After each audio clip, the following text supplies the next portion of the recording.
मतलब गजब का है हिसाब किताब मोदी सरकार का।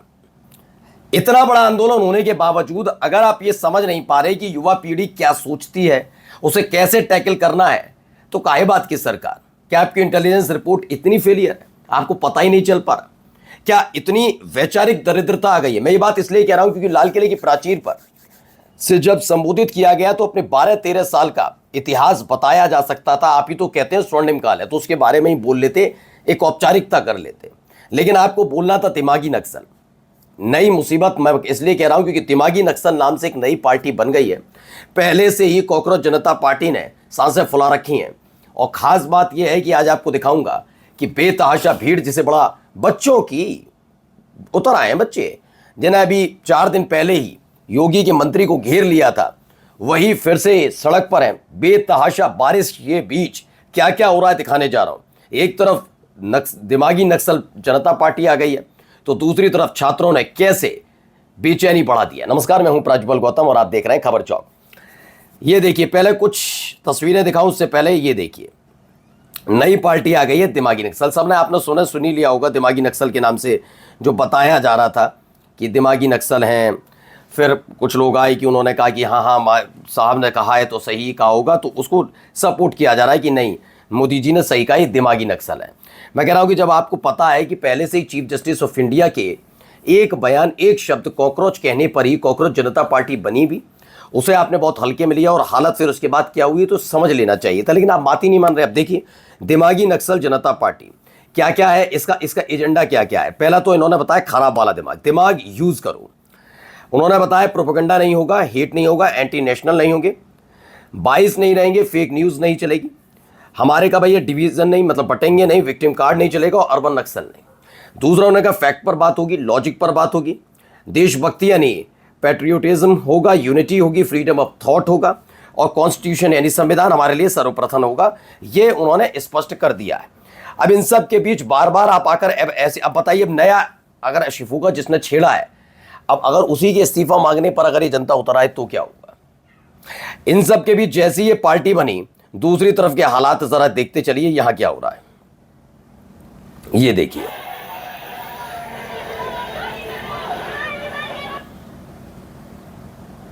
देख रहे हैं, मांगे पूरी करने की डिमांड। ये देखिए, बच्चे बेतहाशा बारिश में,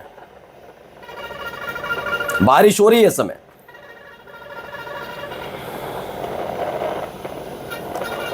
तो ये जैन अल्फा है, अब ये सड़क पर उतर आया है। वो बात अलग है कि मोदी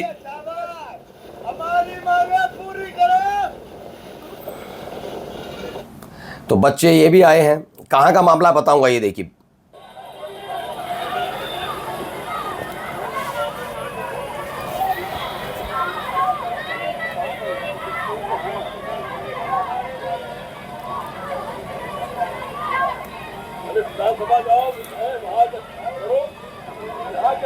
बेताजा बारिश के बीच ये बच्चे अब बैठे हुए हैं।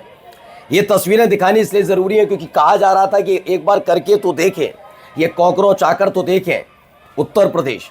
जरूरत ही नहीं है। जैन अल्फा ने नाक में नकेल कस रखी है सरकार के। अब सरकार के सामने दिक्कत है, ये अब सरकार को पता ही नहीं करना क्या है। बताऊंगा भी योगी आदित्यनाथ कर क्या रहे हैं, इनसे टैकल करने के लिए क्या कदम उठाए जा रहे हैं भी आपको बताऊंगा। आप हंसी नहीं रोक पाएंगे।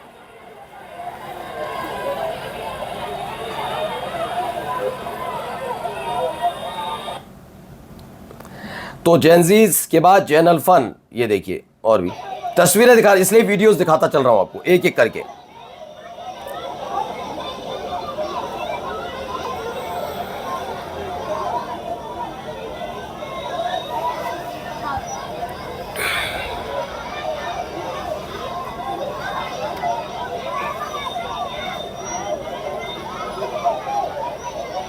ये चौराहा है, लखनऊ का इलाका, गाड़ियां रोक दी गई हैं।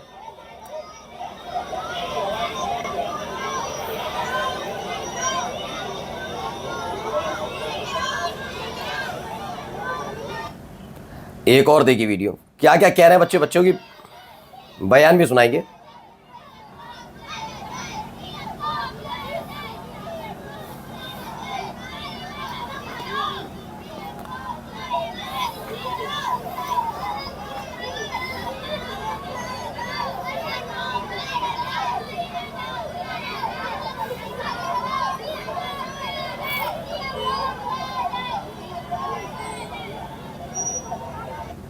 ये देखिए छोटे छोटे बच्चे हैं, बड़े नहीं हैं।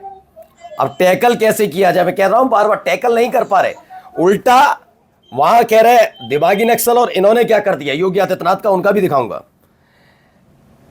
आपको पता ही नहीं है कैसे टैकल कर। सुनिए, बात के लिए धरना प्रदर्शन कर रहे हैं, कुछ अपनी बात रखिए।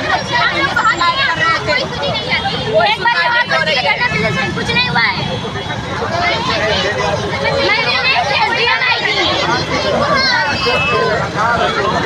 समझाने का प्रयास कर रहे हैं।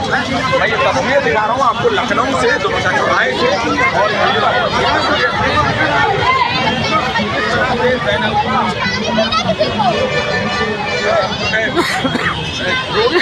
इस चौराहे को जाम किए हुए हैं। और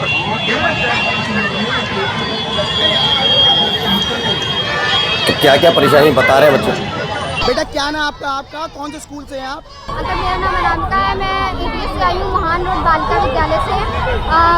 क्या कुछ मांगे हैं जिसको लेके आज आप लोग दुबग्गा बाईपास पे बैठे हैं? हाँ अंकल, मेरी मांगे हैं वो एक्चुअली हमारे स्कूल में हम साइंस स्टूडेंट हैं, हमारे स्कूल में केमिस्ट्री का टीचर कोई टीचर नहीं है, ना ही बायोलॉजी है ना ही फिजिक्स है, और हमारे बोर्ड्स आने वाले। अब बताइए हम पढ़ाई भी कैसे करें। और हमारे स्कूल में 8 से 4 क्लासेस होती है, उसके बाद हम जाते हैं असल में 2 घंटे की सिंधी होती है, बताइए। और ऑनलाइन क्लासेस होती है, हम लोग ऑनलाइन नहीं हो पा रहा है कंटिन्यूअसली। तो बच्चों में ये नाराजगी, इस नाराजगी को समझने के बजाय हो क्या रहा है, हम कर क्या रहे हैं, बच्चों की आवाज दबाने का नया तरीका इख्तियार किया जा रहा है ना। और क्या है अगर ये नहीं है तो। दरअसल ये पूरा मामला जो निकल कर आया ये राजधानी लखनऊ का है, जहां जयप्रकाश नारायण स्कूल के बच्चों की शिकायत है कि स्कूल में शिक्षक नहीं है, बच्चे पढ़ना चाहते हैं, सरकार टीचर नहीं दे पा रही है। समाज कल्याण मंत्री असीम अरुण 400 शिक्षकों की रिन्यूअल की फाइल रोक कर रखे हुए हैं, उन्हीं को घेरा गया था, याद होगा आपको। योगी सरकार के ऐसे मंत्री और अफसर सिर्फ प्रोटोकॉल का मजा ले रहे हैं, बाकी काम ढेले भर का नहीं करते, ये कहा जा रहा है। ठीक है, अब लेकिन इन सब के अलावा योगी आदित्यनाथ कर क्या रहे हैं, जरा ये देखिए। योगी सरकार की नई नीति आ गई, गौ संरक्षण से में जेनजी की एंट्री होगी, गांव-गांव तैयार होंगे 10,000 गौमित्र, योगी सरकार का नया प्लान। बच्चे पढ़े लिखे नहीं, मैंने पहले ही कहा ना, क्या है आपका प्लान क्या है बच्चों की पढ़ाई लिखाई, जबकि अभी 4 दिन पहले ही लखनऊ में ये सब कर चुका है। उस समय यही असीम अरुण थे जिनका काफिला निकल रहा था, उनको रोक लिया गया था, और उसके बाद वही असीम अरुण ने सांत्वना दी थी, कहा था कि हाँ भैया हम करेंगे। लेकिन अब हो क्या रहा है, ये मान नहीं रहे। खेल सारा का सारा बस यही है, और आपको जो करना चाहिए उसके उल्टा क्या कर रहे हैं आप, क्या कर रहे हैं उसके उलट आप गौ संरक्षण वाले मामले पर अरे कर लेना वो बाद में, पहले क्या जरूरी है। इसलिए तो बच्चों को गुस्सा फूट रहा है। मैं बार बार कह रहा हूं सरकार को पता ही नहीं है कि हिंदू मुसलमान से उठकर भी जब जनता अपने हक हकूक की आवाज उठाती है तो उसका समाधान क्या होगा। नमस्कार।